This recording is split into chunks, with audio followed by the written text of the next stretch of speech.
अगली खबर है देहरादून से, जहां पर उपनल कर्मियों को रेगुलर करने की कवायद मामले पर कैबिनेट में चर्चा हुई। सीएम धामी की ओर से कहा गया विशेषज्ञ कमेटी का करेंगे गठन। सीएम धामी की ओर से कहा गया चरणबद्ध तरीके से रेगुलर करने पर काम होगा। ये तमाम बातें सीएम पुष्कर सिंह धामी की ओर से कही गई है। तो विशेषज्ञ कमेटी का गठन किया जाएगा, ये सीएम धामी की ओर से कहा गया। तो विशेषज्ञ कमेटी का गठन किया जाएगा और चरणबद्ध तरीके से रेगुलर करने पर काम होगा। ये तमाम बातें सीएम पुष्कर सिंह धामी की ओर से कही गई हैं। देहरादून से खबर आपको बता रहे हैं, उपनल कर्मियों को रेगुलर करने की कवायद तेज हो गई है। कि हम स्टेप बाय स्टेप हमारे उपनल कर्मियों के नियमितीकरण के लिए आगे नीति लाएंगे, उस पर काम करेंगे। और कल हमने मंत्रिमंडल में सभी लोगों ने एकमत होकर इसको आगे बढ़ाने पर सहमति व्यक्त की है और एक विशेषज्ञ समिति इस पर बनेगी और सभी पहलुओं का अध्ययन करके आगे जो है उसकी प्रक्रिया को आगे बढ़ाया जाएगा। और देहरादून से बड़ी खबर, जहां पर हरिद्वार भूमि घोटाले की जांच पूरी, शासन को सौंपी गई रिपोर्ट। आईएएस रणवीर सिंह चौहान ने रिपोर्ट सौंपी है। सवालों के घेरे में कई अधिकारियों पर गाज गिर सकती है। जमीन खरीद की प्रक्रिया को दोषपूर्ण माना गया। 14 करोड़ की जमीन को 54 करोड़ रुपए में खरीदा गया। तो हरिद्वार भूमि घोटाले की जांच पूरी, ये बड़ी खबर आपको बता रहे हैं। अब शासन को रिपोर्ट सौंपी गई है। दिखने वाली बातें रहती है कि आगे क्या कार्रवाई की जाती है। आईएएस रणवीर सिंह चौहान ने ये रिपोर्ट सौंपी है। तो सवालों के घेरे में कई अधिकारी आ चुके हैं और ऐसे में कई अधिकारियों पर गाज भी गिर सकती है। तो कई अधिकारियों पर गाज भी गिर सकती है। और उत्तराखंड में बहुचर्चित अंकिता भंडारी हत्याकांड, सत्र न्यायाधीश कोर्ट कोटद्वार अपना फैसला सुनाएगा। 18 सितंबर 2022 को अंकिता भंडारी की हत्या हुई थी। पिता ने बेटे के हत्यारे को फांसी की सजा देने की मांग की थी। तो उत्तराखंड में बहुचर्चित अंकिता भंडारी हत्याकांड को लेकर कोटद्वार जिला सत्र न्यायालय अपना फैसला सुनाएगा, क्योंकि इसमें देखिए हाई प्रोफाइल नाम सामने आए थे और ऐसे में देखने वाली बात ये रहती है कि क्या फैसला सुनाया जाता है। खबर पर अधिक जानकारी के साथ संवाददाता दिलीप हमारे साथ जुड़ चुके हैं। दिलीप, देखिए अंकिता हत्याकांड जो कि एक बड़ा मुद्दा रहा है उत्तराखंड का, नारी सुरक्षा को लेकर भी और साथ ही साथ विपक्ष का मुद्दा भी। लेकिन बड़ा सवाल ये कि आज जो फैसला आएगा उसमें क्या रह सकता है ये संभावना। हाँ, मैं बताना चाहता हूँ कि जिस तरह से ये जो उत्तराखंड का बहुत चर्चित हत्याकांड रहा है अंकिता भंडारी का, इसके फैसले पर पूरे देश की निगाहें टिकी हुई हैं। आज वो दिन आ गया है।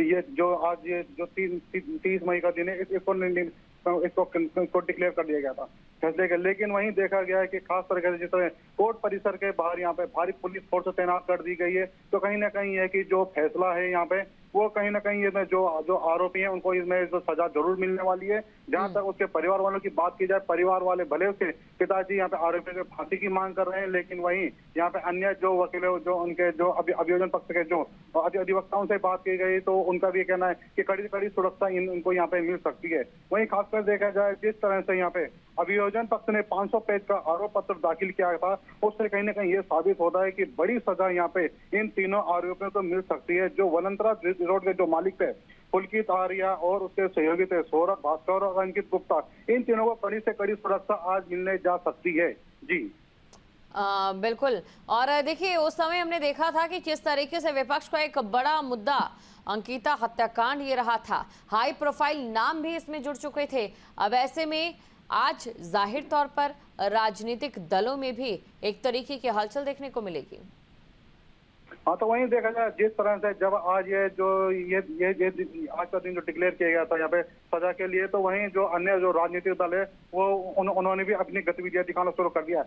खासकर इसमें अगर यहाँ पे कांग्रेस की बात की जाए तो कांग्रेस यहाँ पे भी कांग्रेस के जो कार्यकर्ता हैं वो भी यहाँ पे अपने कोर्ट परिसर में पहुंचने वाले हैं। वो भी अपना विरोध प्रदर्शन जो भी उनका होगा वो भी यहाँ पे करने वाले हैं और अन्य जो राजनीतिक दल हैं वो भी यहाँ पे पहुंचने हैं। तो कहीं ना कहीं ये देखा जा रहा है, जिसको देखते हुए पुलिस ने यहाँ पे कड़े सुरक्षा व्यवस्था के इंतजाम किए हैं। रूट डाइवर्ट कर दिए गए हैं कि कोर्ट में कोई भी भारी व्यक्ति या 200 मीटर के दायरे में बैरिकेटर लगा दिए गए हैं कि कोई भी अन्य व्यक्ति यहाँ पे ना आ सके। जी बिल्कुल, और शुक्रिया तमाम जानकारी को दर्शकों तक पहुंचाने के लिए। तो ये आपको ये जानकारी दे दें कि कोटद्वार जिला सत्र न्यायालय की ओर से आज फैसला सुनाया जाएगा। अंकिता भंडारी हत्याकांड को लेकर अगर हम बात करें तो एक होटल में रिसेप्शनिस्ट के तौर पर अंकिता काम किया करती थी, लेकिन कुछ दिनों बाद उसका शव मिलता है।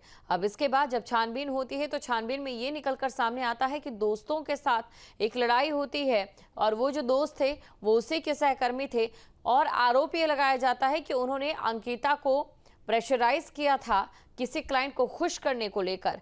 ये पूरे आरोप लगते हैं, जिसके बाद इस पूरे मामले में कार्रवाई चलती है। दरअसल पिता ने बेटी के हत्यारे को फांसी की सजा देने की मांग की है। उत्तराखंड में बहुचर्चित अंकिता भंडारी हत्याकांड मामले में आज क्या फैसला आता है, ये देखने वाली बात है। और उत्तराखंड से बड़ी खबर, 7,000 से ज्यादा पंचायतों का कामकाज ठप। ग्राम पंचायतों में फिर टले चुनाव। 27 मई को खत्म हुआ प्रशासकों का कार्यकाल। गांव का विकास कार्य पूरी तरह से ठप है। पंचायती राज मंत्री पर सवाल उठ रहे हैं। ये बड़ी खबर आपको बता रहे हैं। उत्तराखंड से बड़ी खबर, जहां पर पंचायत राज मंत्री पर सवाल उठ रहे हैं। 7,000 से ज्यादा पंचायतों का कामकाज इस समय पूरी तरीके से ठप है। ग्राम पंचायतों में चुनाव एक बार फिर से टल चुके हैं। 27 मई को खत्म हुआ है प्रशासकों का कार्यकाल। तो अंदाजा लगाइए कि 70% आबादी जो गांव में बसती है भारत की, और उसमें उत्तराखंड का भी उतना ही हिस्सा कहीं ना कहीं नजर आता है। और ऐसे में जब वहां पर पूरे तरीके से ग्रामीण क्षेत्र में विकास कार्य प्रभावित हो तो किस तरीके से लोगों को उनकी समस्याओं से निजात मिलेगी। अब ऐसे में पंचायत राज मंत्री पर सवाल उठ रहे हैं। सीएम धामी की ओर से हालांकि इस खबर पर बयान दिया गया है। उन्होंने कहा कि निर्वाचन आयोग तारीख तय करेगा। आश्चर्य है, मुख्यमंत्री जी का बयान मैंने पढ़ा था, शायद हाईकोर्ट में कोई याचिका उस समय ही कहा था कि हम पंचायती चुनाव के लिए तैयार हैं। हम आश्चर्य हुआ, मैंने कहा भाई इन्होंने बीच में अचानक सो मोटो ये क्या कहा, क्यों कहा, क्योंकि पंचायत राज मंत्री तो सीन से बिल्कुल गायब ही हैं और पहले भी ये आपने प्रशासक नियुक्त कर दिए। अब इधर पता चला है कि फिर माननीय मुख्यमंत्री जी ने मंत्रिमंडल की अनुमति लेने के लिए के अधिकार जो है अपने हाथ में ले करके। कांग्रेस के प्रदेश अध्यक्ष करण माहरा ने धामी सरकार पर लोकतांत्रिक व्यवस्थाओं को कमजोर करने का आरोप लगाया है। उन्होंने कहा कि राज्य सरकार के पंचायत चुनाव कराने में कोई रुचि नहीं है। सरकार ने पंचायतों में प्रशासक नियुक्त किए हुए हैं जिनका कार्यकाल भी अब समाप्ति की ओर है, लेकिन सरकार की ये मंशा है कि इन प्रशासकों का कार्यकाल 1 साल और बढ़ा दिया गया। करण माहरा ने आरोप लगाया है कि सरकार चुनाव टालने की साजिश रच रही है, क्योंकि हाल ही में निकाय चुनावों में पहाड़ी क्षेत्रों से आए परिणामों ने उसे बड़ा राजनीतिक संदेश दिया है।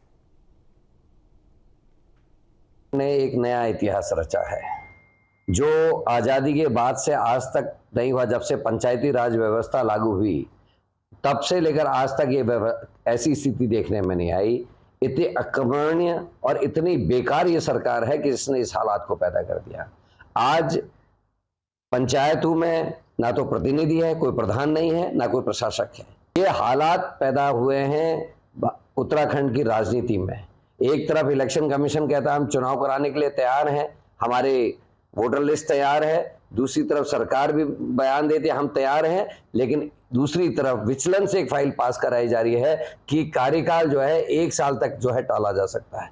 जहां भक्ति है हर शब्द में, कथाओं में छुपे हैं दिव्य रहस्य और ज्योतिष देता है जीवन को दिशा। धर्म से जुड़ी हर बातों को जानने के लिए हमारे चैनल स्तुति को सब्सक्राइब करें। चैनल पर जाने के लिए इस लिंक पर क्लिक करें।